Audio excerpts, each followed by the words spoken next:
Continental tubular tires, handcrafted in Germany, have been the reference class in tire construction for decades. Numerous pro teams rely on Conti for a good reason.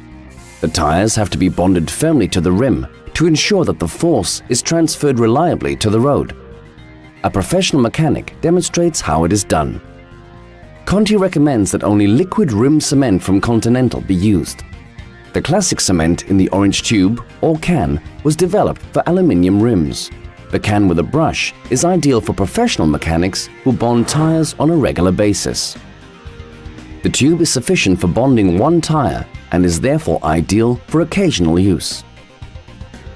The following steps are to be carried out to properly mount the tire and ensure that the tubular tire is glued to the rim permanently. Please follow the instructions in the tubular tire package closely. The content of this video is also summarized in the illustrations.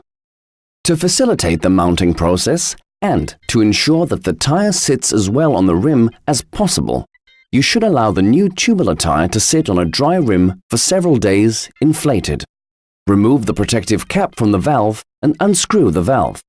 Press the valve towards the tire so that it opens. Only in this way can air get into the tire. If you intend to mount the tire on a rim with a high profile, mount a valve extension from Continental. Pump up the tire until it just takes on its round shape, but can still be pressed together easily.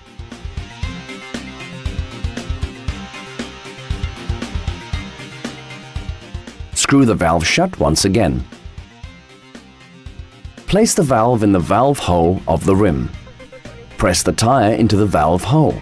Starting at the valve, pull the tire uniformly into the tire bed on both sides. If the tubular tire cannot be pulled onto the rim or it requires a great deal of force, it absolutely may not be stretched. The tire could be damaged and it would no longer be guaranteed that it sits reliably on the rim. Instead, modify your technique. Starting at the valve, pull the tire uniformly and firmly downward on both sides, away from the valve. Hold the tire tightly against the rim and cradle the rim against your hips. In this position, you will be able to get the tire on the rim.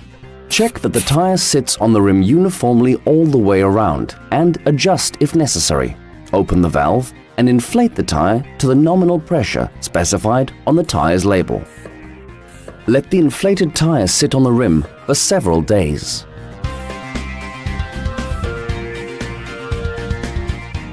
Mounting the tire is easier if the wheel is put in a truing stand or an old fork clamped in a bench vise. If you want to mount the tire on a used rim, you must first remove all traces of cement and dirt. We recommend that you use fine emery cloth to do this. Sand the entire circumference of the rim evenly until it is free of cement traces.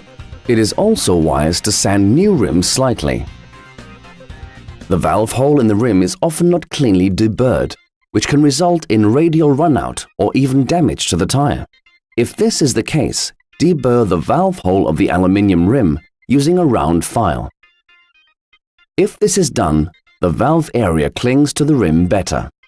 Clean the rim bed thoroughly of dirt, grease and oil using an absorbent cloth and benzene or acetone. Allow the solvent to air dry completely before you begin to apply the rim cement. When working with acetone and the highly combustible Continental rim cement, ensure that the room is well ventilated. Store the materials properly and keep them out of the reach of children. Open the tube of cement without squeezing it. Bear in mind that the special rim cement adheres very well not only to the rim and the tire, but also to fingers and clothing, so you might want to wear old work clothes. Apply a bead of rim cement in small sections to the rim, spreading it uniformly on the rim bed using a stiff, bristled brush. Spread the rim cement evenly and as thinly as possible over the entire circumference of the rim. Allow the first coat of cement to air dry until it is no longer tacky or wet to the touch. This can take several hours. In order to create a surface suitable for a good bond, several coats are required. Apply a second thin coat of cement and allow it to dry as well. Now apply a third coat of cement. The rim is now prepared for mounting. Apply an even coat of rim cement to the tire's seam protector as well. Once the rim and tire have been prepared, let cure overnight, or even better, a whole day, before mounting the tire. Before you mount the tire, complete the cement base on the rim with a final thin coat. When applying this last coat, you can leave out a 5 cm section on the side opposite the valve, so you have a point to pull off the tire in the case of a flat. Racers accompanied by material service should apply the cement all the way around. Apply another thin coat of rim cement to the tire's seam protector. Place the rim on the floor with the valve hole facing up. Insert the valve of the slightly inflated and thus round tire in the rim's valve hole and press down firmly. Grasp the tire to the left and right of the valve with both hands and put it into the rim bed section by section, rolling and pulling it slightly. Make sure that the tire sidewalls do not come in contact with the cement bed or they will look dirty. Continue evenly until about 20 centimeters remain. Again, starting at the top of the valve, pull the tire downward until your hands have reached the section that is yet to be mounted. Hold the tire tightly by placing your fingers on the rim and your thumbs on the tire and cradle the wheel against your hips. Push the tire over the edge of the rim using thumb pressure.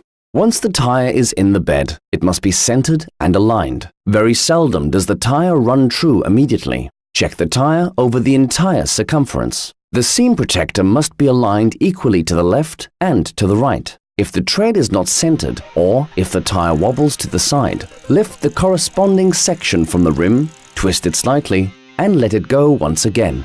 Now put the wheel back in the truing stand and allow it to rotate. Check it once again and make fine adjustments.